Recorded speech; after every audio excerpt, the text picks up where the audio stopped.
السلام علیکم ورحمۃ اللہ وبرکاتہ۔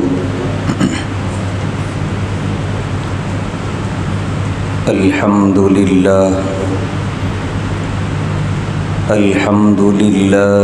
نحمده ونستعینه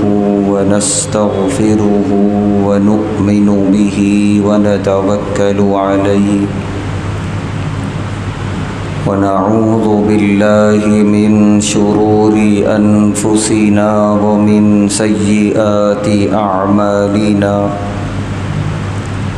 من يهده الله فلا مضل له ومن يضلله فلا هادي له ونشهد أن لا إله إلا الله وحده لا شريك له ونشهد أن سيدنا ونبينا وحبيبنا ومولانا محمدا عبده ورسوله أما بعد قال الله تبارك وتعالى في القرآن الكريم أعوذ بالله من الشيطان الرجيم بسم الله الرحمن الرحيم وقل رب أدخلني مدخل صدق وأخرجني مخرج صدق واجعل لي من لدنك سلطانا نصيرا صدق الله العظيم۔ ہر طرح کی تعریف اور حمد و ثنا اللہ بزرگ و برتر کے لائق ہے، جس کا کوئی شریک نہیں، جس کا کوئی ساجی اور ہمسر نہیں، جو ہمیشہ سے ہے اور ہمیشہ رہے گا۔ بے شمار درود و سلام نازل ہوں اللہ کے آخری پیغمبر جناب محمد الرسول اللہ صلی اللہ علیہ وسلم پر اور آپ کے تمام آل اور اصحاب پر۔ محترم حضرات، اس مہینے کی مناسبت سے گفتگو ہو رہی ہے، یعنی حج کے مہینے ہیں اور حج میں جو اسلام کے شعائر ہیں ان کے تعلق سے گفتگو ہو رہی ہے۔ کعبۃ اللہ اور صفا مروہ، اس کی تاریخ اور ان کے فضائل پر تفصیلی گفتگو ہوئی۔ آئیے آج گفتگو کرتے ہیں اس سرزمین کے بارے میں کہ جو سرزمین سارے اسلام اور ایمان کا منبع ہے، مرکز ہے۔ جس سرزمین اور جس شہر سے اللہ کے محبوب صلی اللہ علیہ وسلم کو بے انتہا محبت تھی، یعنی وہ زمین ہے، وہ شہر ہے، شہر مدینۃ المنورہ۔ دنیا کے کونے کونے سے لوگ حج بیت اللہ کی مقدس ادائیگی کے لیے سرزمین حجاز پہنچ رہے ہیں، اور یہ تمام کے تمام عازمین حج سے پہلے یا حج کے بعد اس مقدس سرزمین پہ ضرور حاضری دیتے ہیں، جسے شہر مدینۃ المنورہ کہا جاتا ہے۔ اور حدیث پاک ہے، پیارے نبی صلی اللہ علیہ وسلم نے ارشاد فرمایا کہ جو حج یا عمرے کے لیے آیا اور پھر اس کے بعد میرے قبر پہ، میرے روضے پہ حاضری دی، اس کے لیے میری شفاعت واجب ہو گئی۔ پیارے نبی صلی اللہ علیہ وسلم کی یہ حدیث بھی اس اہمیت کو بتاتی ہے کہ بہرحال شہر مدینۃ المنورہ کی حاضری بڑی اہمیت کے لائق ہے۔ یہ دونوں شہر، شہر مکۃ المکرمہ اور شہر مدینۃ المنورہ، ہر صاحب ایمان کی نظر میں مقدس ہیں، متبرک ہیں اور دو آنکھ کے برابر ہیں یہ دونوں شہر۔ لیکن علماء نے یہ بات لکھی ہے، شہر مکۃ المکرمہ کو بسایا حضرت ابراہیم علیہ السلام نے اور آپ کی پاکیزہ نسل اور ذریت نے، اور اس شہر کو مانگا ابراہیم علیہ السلام نے اپنی دعاؤں میں، اس شہر کی خوشحالی مانگی، اس شہر کی جاذبیت اور نورانیت مانگی، اور بے شک وہ دعائیں قبول ہوئیں، اور جس کا نتیجہ ہے کہ شہر مکۃ المکرمہ آج اس پر نور شکل میں ہمارے سامنے موجود ہے۔ دوسری طرف شہر مدینۃ المنورہ وہ شہر ہے جس کو اللہ نے پہلے سے سجا دیا تھا، پہلے سے بارونق اور پر نور بنایا تھا اپنے محبوب صلی اللہ علیہ وسلم کی ہجرت کے لیے۔ یہ فرق ہے بہرحال دونوں شہر میں، ایک شہر بعد میں بسا ایک نبی کی محنت اور دعاؤں سے، اور ایک شہر کو پہلے سے آباد اور منور کر کے رکھا گیا، سجا کے رکھا گیا نبی کی آمد کے لیے۔ یہ فرق ہے دونوں شہر میں۔ چنانچہ شہر مدینۃ المنورہ وہ شہر ہے، دنیا کا واحد شہر جس کا ذکر اللہ نے پچھلی آسمانی کتابوں میں بھی کیا ہے۔ یہ دنیا کا واحد شہر ہے شہر مدینۃ المنورہ، اور بڑے اہتمام سے اللہ نے اس شہر کا ذکر کیا۔ صرف یہ نہیں فرمایا کہ ایک شہر ہوگا، نہیں، پورا جغرافیہ اللہ نے بیان کیا۔ دو اس کلر کے پہاڑوں کے درمیان لہلہاتا ہوا خوشنما بارونق کھجوروں کے باغات سے سرسبز و شاداب وہ شہر ہوگا جو مقام ہجرت ہوگا آخری پیغمبر صلی اللہ علیہ وسلم کا۔ چنانچہ جو مدینے میں یہودی آباد تھے، بعد میں انہیں باہر نکال دیا گیا، دو قبیلے یہودیوں کے، بنو نذیر، بنو قریظہ، یہ مدینے کے نہیں تھے، وہ خود بھی کہتے تھے ہم مدینے کے نہیں، یہ دنیا کے مختلف علاقوں میں بسے ہوئے تھے، لیکن اپنی کتاب تورات میں انہوں نے پڑھا کہ ایک شہر ہے جس کی اللہ ایسی تعریف کر رہے ہیں، اور وہاں آئیں گے آخری پیغمبر صلی اللہ علیہ وسلم، تو ان کے دل میں تڑپ پیدا ہوئی کہ تلاش کیا جائے اس شہر کو اور وہاں جا کے آباد ہو جایا جائے،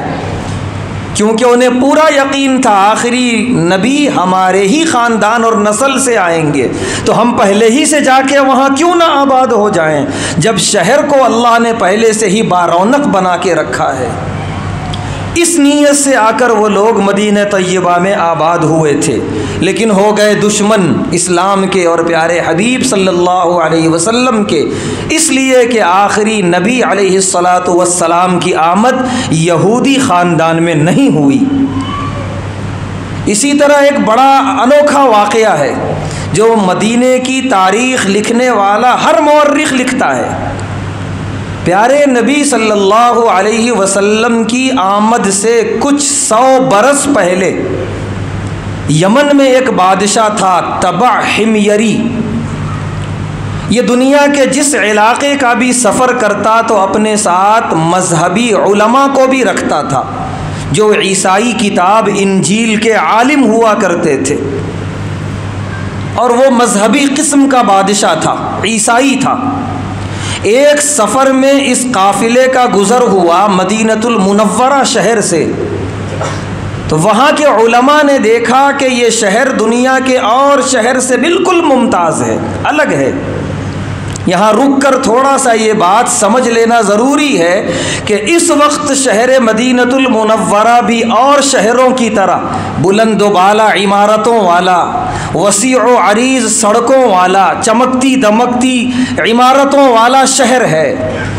اس لیے ہمیں وہ نورانیت نظر نہیں آتی، اس لیے ہمیں وہ چیز نظر نہیں آتی جو اللہ نے کتابوں میں بیان کی ہے اس شہر کے بارے میں، کیونکہ وہ جو رونقیں تھیں بلکہ کتابوں میں لکھا ہے کہ آنے والا اگر پہاڑی راستے سے آتا شہر مدینۃ المنورہ، دو راستے تھے مدینے کے، ایک نشیب میں جو نیچے سے آتا تھا اور ایک اوپر والا راستہ، تو اوپر سے جو آدمی آتا اور اوپر سے جو شہر کو دیکھتا مدینۃ المنورہ، تو وہ یہ سمجھتا کہ شاید دنیا کے ماہر باغبانوں نے جو بڑے بڑے باغ کو سنوارتے ہیں سجاتے ہیں، ان باغبانوں نے شاید اس شہر میں محنت کی ہے آ کر، ایسا لہلہاتا ہوا سرسبز و شاداب شہر ہے یہ، اور صبح و شام کی لطیف ہوائیں اور برسنے والی رحمتیں جب وہ اپنے قلب سے محسوس کرتا تو دنگ رہ جاتا، حیران رہ جاتا۔ لیکن آج وہ شادابی، وہ ہریالی اور وہ تمام تر نورانیت یہ بڑی بڑی بلڈنگوں اور عمارتوں میں چھپ کے اور دب کے رہ گئی۔ وسیع و عریض سڑکیں ہیں، بڑے بڑے پل ہیں جو دنیا کے اور شہروں میں بھی ہیں، تو دیکھنے والا اسی نظر سے دیکھتا ہے کہ یہاں کی سڑکیں کیسی ہیں، یہاں کی عمارتیں کیسی ہیں۔ یہ چیز دیکھنے کی بالکل نہیں ہے، جو چیز دیکھنے کی ہے وہ قلب کی نگاہ سے، وہاں کی رحمتیں برکتیں صبح و شام۔ تہجد کے وقت میں جو نورانیت شہر مدینہ میں ہے، قسم بخدا کسی علاقے میں نہیں ہے دنیا میں۔ اگر ہم تہجد کے وقت میں اٹھ کر اس وقت کی رحمتیں برکتیں اپنی قلب کی اسی نگاہ سے دیکھنے کی کوشش کریں، کیا رحمتیں اترتی ہیں اس علاقے میں جہاں گنبد خضرا ہے، جہاں مسجد نبوی ہے، جہاں روضہ رسول ہے صلی اللہ علیہ وسلم۔ چنانچہ جب وہ اس قافلے کا، یمن کے اس بادشاہ کا جب گزر ہوا شہر مدینۃ المنورہ سے، تو اس کے ساتھ چلنے والے علماء نے کہا کہ ہمیں کچھ دن یہاں قیام کرنا ہے، یہ شہر دنیا کے اور شہروں سے بالکل مختلف ہے، ممتاز ہے۔ چنانچہ کچھ دن وہاں قیام ہوا، اپنی کتاب انجیل کی ایک ایک آیت سے ملا کے اس شہر کو دیکھا ان عالموں نے، اور دیکھنے کے بعد پورے یقین سے کہا یہی وہ شہر ہے جہاں آخری رسول صلی اللہ علیہ وسلم تشریف لانے والے ہیں۔ پورے یقین سے، انہیں کوئی شک نہیں تھا، اور اس بادشاہ کو بھی یقین ہو گیا۔ کتابوں میں لکھا ہے کہ اس نے ایک عمارت بنوائی، وہاں کچھ دن قیام کر کے ٹھہر کے ایک چھوٹی سی لیکن بڑی مضبوط اور خوبصورت عمارت بنوائی، اور اس کے بعد اس نے ایک خط لکھا پیارے حبیب صلی اللہ علیہ وسلم کے نام کہ اگر آپ کی آمد میری زندگی میں ہوئی تو میں ضرور آؤں گا اور آپ کے ہاتھوں پہ ایمان لاؤں گا، لیکن اگر میں آپ کا زمانہ نہ پا سکا، میں دنیا سے چلا گیا، تو آج میں اقرار کرتا ہوں کہ آپ برحق، آپ کی نبوت و رسالت برحق، آپ کی لائی ہوئی شریعت برحق، یعنی پوری اس نے آپ کی تصدیق کی اس خط کے اندر۔ اور نیچے میں یہ لکھا کہ میں یہاں اس شہر مدینۃ المنورہ میں، اس وقت اس کا نام مدینہ نہیں یثرب تھا، کہ میں اس شہر یثرب میں ایک چھوٹا سا مکان تعمیر کر کے جا رہا ہوں، اگر آپ مناسب سمجھیں تو میرے اس گھر میں، اس مکان میں قیام کریں، یہ میرے لیے سعادت کی بات ہوگی۔ ایک چھوٹا سا خط لکھا اس بادشاہ نے، اور وہاں اپنے عالموں میں سے ایک عالم کو اسی شہر میں ٹھہرا دیا، اس گھر کی نگہبانی کرنا ہے اور کہیں نہیں جانا، تمہاری زندگی میں آمد ہو گئی آخری پیغمبر صلی اللہ علیہ وسلم کی، ان کے حوالے کرنا یہ مکان اور یہ خط، اور اگر تمہاری زندگی میں نہ ہوئی تو اپنے کسی شاگرد کو یہ خط اور یہ نگہبانی دے دینا۔ کتابوں میں لکھا ہے 4-5 پیڑھیاں گزر گئیں، آخری پیڑھی میں تھے حضرت ابو ایوب انصاری رضی اللہ تعالیٰ عنہ، اور ہم کو معلوم ہونا چاہیے یہ مکان حضرت ابو ایوب انصاری رضی اللہ تعالیٰ عنہ کا آبائی نہیں تھا، ذاتی نہیں تھا، ان کے آباء و اجداد مدینے کے دوسرے علاقے میں رہتے تھے، یہ ایک نگہبان کی حیثیت سے تھے حضرت ابو ایوب انصاری رضی اللہ تعالیٰ عنہ، اور نگہبان کے ساتھ ساتھ اس گھر کے مکین بھی بن گئے، امین بھی۔ چنانچہ حضرت ابو ایوب انصاری رضی اللہ تعالیٰ عنہ خود بیان کرتے ہیں آگے کا واقعہ کہ جیسی ہی مجھے اطلاع ملی کہ آخری نبی کی آمد ہو گئی ہے مکۃ المکرمہ میں، اب مجھے یقین ہو گیا ضرور وہ تشریف لائیں گے مدینۃ المنورہ۔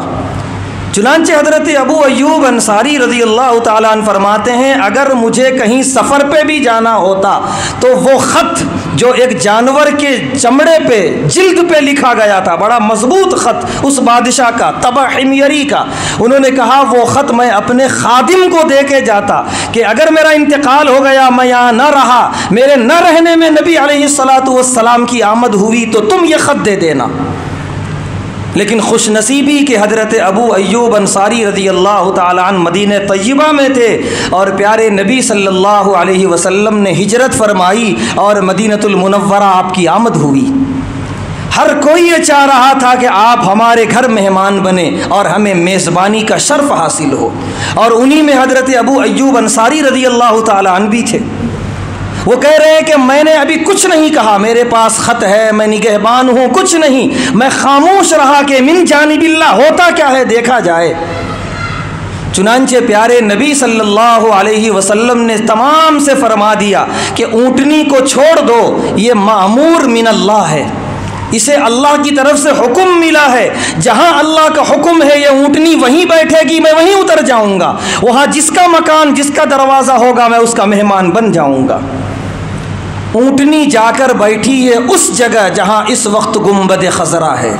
لوگ سمجھتے ہیں حضرت ابو ایوب انصاری رضی اللہ تعالیٰ عنہ کے مکان کے سامنے ٹھہری، نہیں، تاریخ ابن ہشام جو سب سے معتبر اور مستند کتاب ہے تاریخ کی، اس میں لکھا ہے کہ وہاں جا کر بیٹھی جہاں ہمیشہ کے لیے پیارے نبی صلی اللہ علیہ وسلم آرام کر رہے ہیں، اور یہ بیٹھنا غلط نہیں تھا، اللہ کا حکم تھا، اور پیارے نبی صلی اللہ علیہ وسلم نے اپنا حجرہ ہمیشہ کے لیے وہیں بنایا تھا۔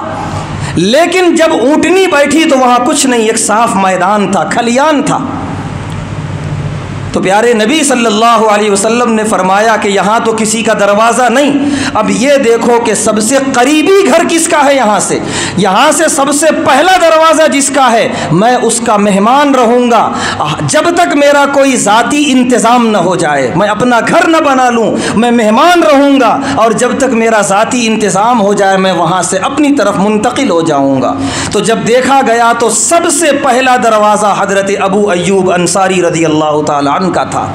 پیارے نبی صلی اللہ علیہ وسلم نے ان کی میزبانی قبول فرمائی، آپ ان کے یہاں مہمان بنے۔ وہاں جانے کے بعد حضرت ابو ایوب انصاری رضی اللہ تعالیٰ نے وہ خط نکال کے دیا۔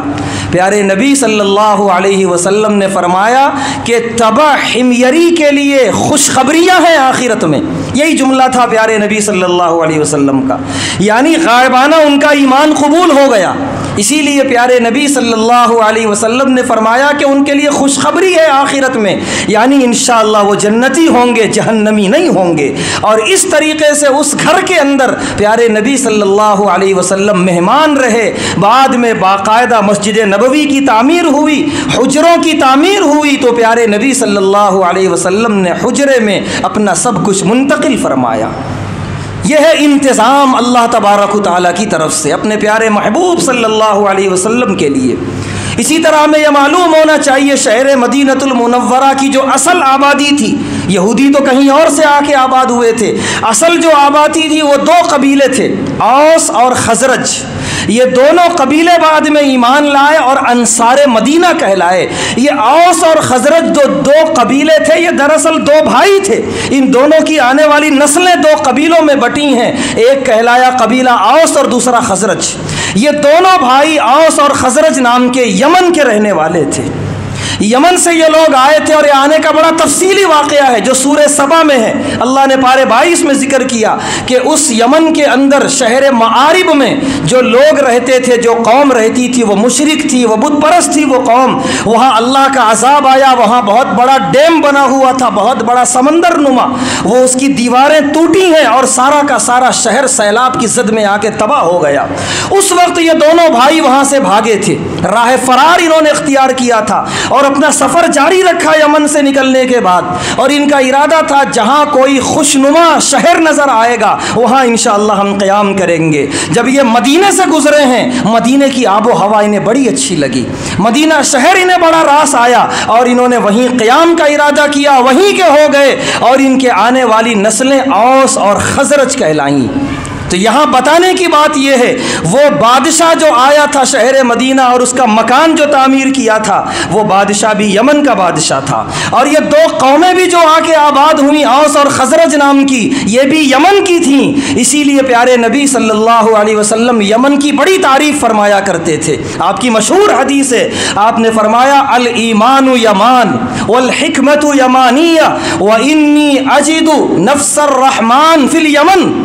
پیارے نبی صلی اللہ علیہ وسلم فرماتے ہیں ایمان تو یمن والوں میں ہے، آپ نے فرمایا حکمتیں تو یمن والوں میں ہیں، پھر آگے آپ نے فرمایا میں یمن والوں کے دلوں میں بڑی رحمت پاتا ہوں، بڑا اپنے لیے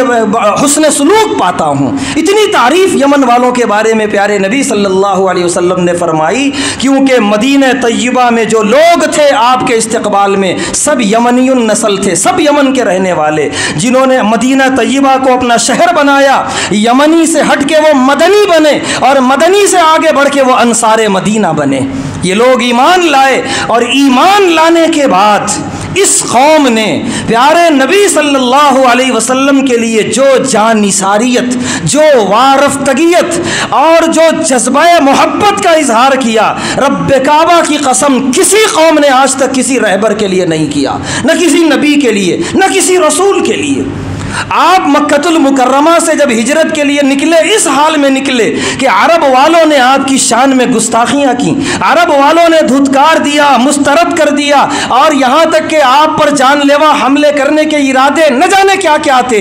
اس حال میں مدینے والوں نے اپنی پلکوں پہ بٹھایا پیارے نبی صلی اللہ علیہ وسلم کو، وہاں سے آئے ہوئے مہاجرین کو خود بھوکے رہ کے کھلایا، اپنی کھیتی باڑی کو دو دو حصوں میں تقسیم کر دیا کہ ایک آپ کے ساتھ آنے والے مہاجر کو دیا، ایک خود لیا۔ اور پیارے نبی صلی اللہ علیہ وسلم کے تعلق سے ہر انصار مدینہ نے یہ عقیدہ بنا لیا تھا کہ آپ کا ایک اشارہ ہو، اس کے لیے اپنی جان کو، اپنی مال کو، اپنی تجارت کو، اپنی جائیداد کو، اپنے اہل و عیال کو، سب کو قربان کر دینا اپنے لیے باعث فخر سمجھتے تھے۔ اور خالی یہ دعویٰ نہیں تھا زبان کا، انہوں نے کر کے دکھایا۔ جب حکم پڑا تو اپنے گھوڑوں کو سمندروں میں بھی دوڑایا انہوں نے، جب حکم پڑا تو انہوں نے اپنے سینے اور اپنی پیٹھ کو تیروں سے چھل نہیں کیا، صرف اس لیے کہ پیارے حبیب علیہ الصلوۃ والسلام کو ایک کانٹا نہ چبھنے پائے۔ رب کعبہ کی قسم یہ وارفتگیت، یہ جانثاریت دنیا کی کوئی قوم نہ پیش کری، نہ کر سکتی ہے قیامت تک۔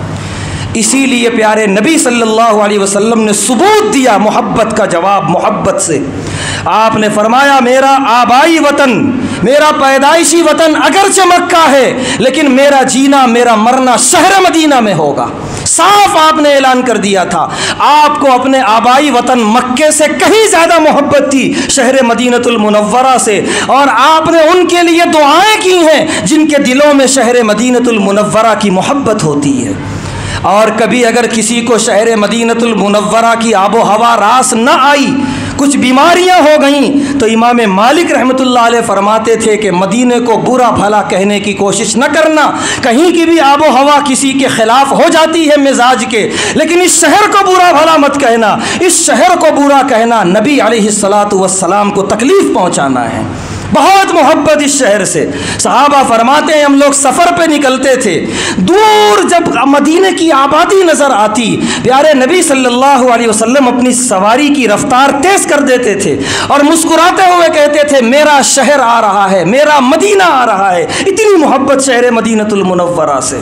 اور ایک حدیث میں ہے کہ جب دور سے احد پہاڑ نظر آتا تھا مدینے کا، آپ فرماتے تھے جبل یحبنی واحبہ، یہ وہ پہاڑ ہے مدینے کا جو مجھ سے محبت کرتا ہے، میں اس سے محبت کرتا ہوں۔ پیارے نبی صلی اللہ علیہ وسلم کے قدمین کیا پڑے شہر مدینۃ المنورہ میں، دنیا کا کوئی شہر اس شہر کا مقابلہ نہیں کر سکتا۔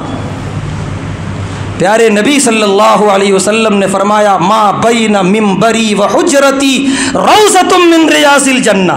کہ یہ جو حصہ ہے میرے ممبر سے لے کے میرے حجرے تک کا، یہ جنت کے باغات میں سے ایک باغ ہے۔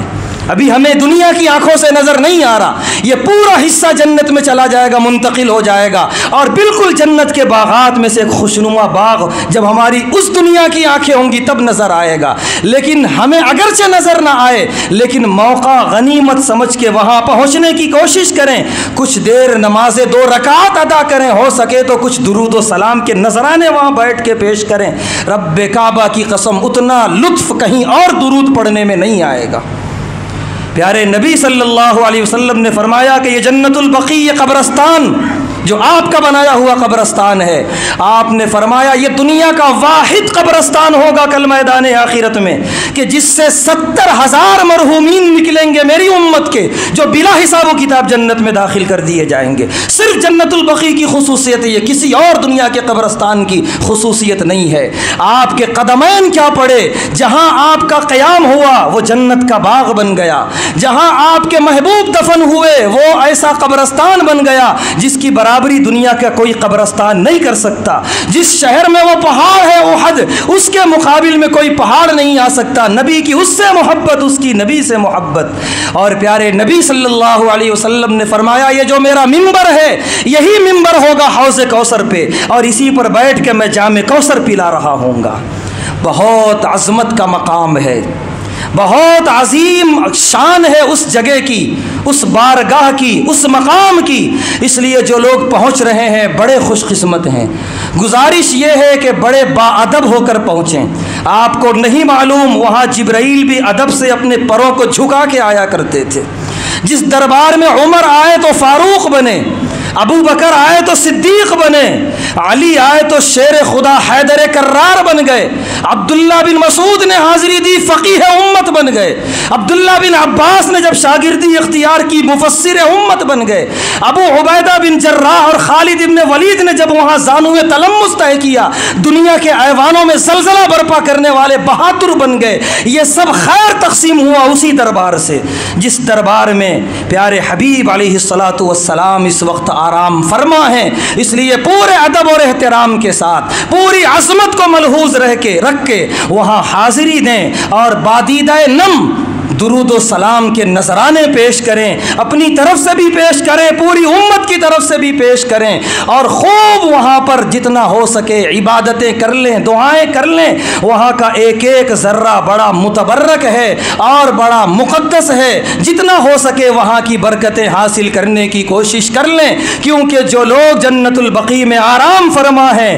ان کا یہ عقیدہ تھا کہ اس بارگاہ میں اپنے آپ کو فنا کر دینا ہی زندگی ہے، اور انہوں نے ایک ایک اشارے پہ اپنے آپ کو اور اپنے پورے اہل و عیال کو فنا کیا، قربان کیا، اور ہمیشہ ہمیشہ کے لیے زندہ ہو گئے جنت البقیع میں سو کر، اور ہمیشہ ہمیشہ کے لیے